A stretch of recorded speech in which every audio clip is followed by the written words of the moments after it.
Start. अध्यक्ष महोदय, सबसे पहले मैं अपने माननीय कार्यकारी पार्षद महोदय का, जिन्होंने बजट स्पीच दी है और अपनी नीतियों की घोषणा की है, उसके बारे में उनको हृदय से बधाई देना चाहती हूँ। विराम। मैं यह नहीं कहती कि कोई क्रांतिकारी परिवर्तन लाना चाहता है यह बजट, विराम, लेकिन मैं यह भी देखती हूँ कि यह बजट जो है धीरे धीरे गति से समाजवाद की ओर बढ़ता जा रहा है। विराम।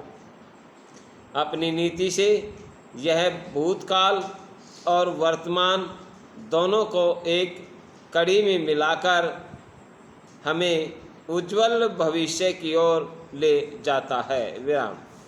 ऐसा मुझे कहना है इस बजट की, जिसे स्पीच को पढ़ने से इसमें हमारा कोई भी वर्ग समाज का ऐसा नहीं जिसे अछूता छोड़ा गया हो। विराम। क्योंकि भारतवर्ष एक कृषि प्रधान देश है और मैं यह समझती हूँ कि इस बजट के दौरान यह पूरी तरह से कोशिश की गई है कि ग्रामीण अर्थव्यवस्था को, जिसे हम अर्थव्यवस्था की रीढ़ भी कह सकते हैं, उस ढांचे में उस रीढ़ की हड्डी को और भी सशक्त बनाने की पूरी तरह से कोशिश की गई है। विराम।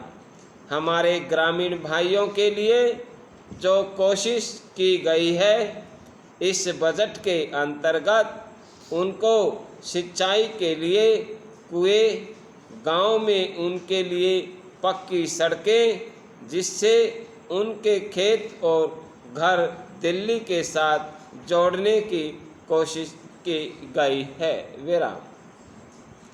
जितनी भी इसमें व्यवस्था की गई है उससे ग्रामीण भाइयों को बड़ी भारी राहत मिलेगी।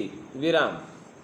उसके अलावा ग्रामों उद्योग के द्वारा जो रोजगारी का प्रबंध किया गया है उससे भी ग्रामीण अर्थव्यवस्था को एक बहुत बड़ी राहत मिलेगी। विराम। पैरा। मैं इनका ध्यान इस ओर दिलाना चाहती हूँ कि जहाँ तक शिक्षा का संबंध है, इस बजट में कोई खास प्रावधान नहीं किया गया है। विराम। मैं यह नहीं कहती कि शिक्षा के दौरान ज़्यादा स्कूल न खोले जाएं, पर हमारी यह नीति होना चाहिए कि भले ही स्कूल थोड़े खोले जाएं, पर सबसे बड़ी आवश्यकता इस बात की है कि शिक्षा की नीति में परिवर्तन की ज़्यादा आवश्यकता है। विराम। क्योंकि हम प्रजातंत्र में रहते हैं और प्रजातंत्र को अगर हमें सफल बनाना है तो सबसे पहले हमें ऐसे नागरिक चाहिए जिन्हें अपने अधिकारों और अपने कर्तव्यों का भली भांति ज्ञान हो। विराम। शिक्षा को वर्तमान नीति से हम अपने अधिकारों के प्रति ज़्यादा सजग होंगे और कर्तव्य के प्रति बिल्कुल सजग नहीं होंगे। विराम। समाप्त।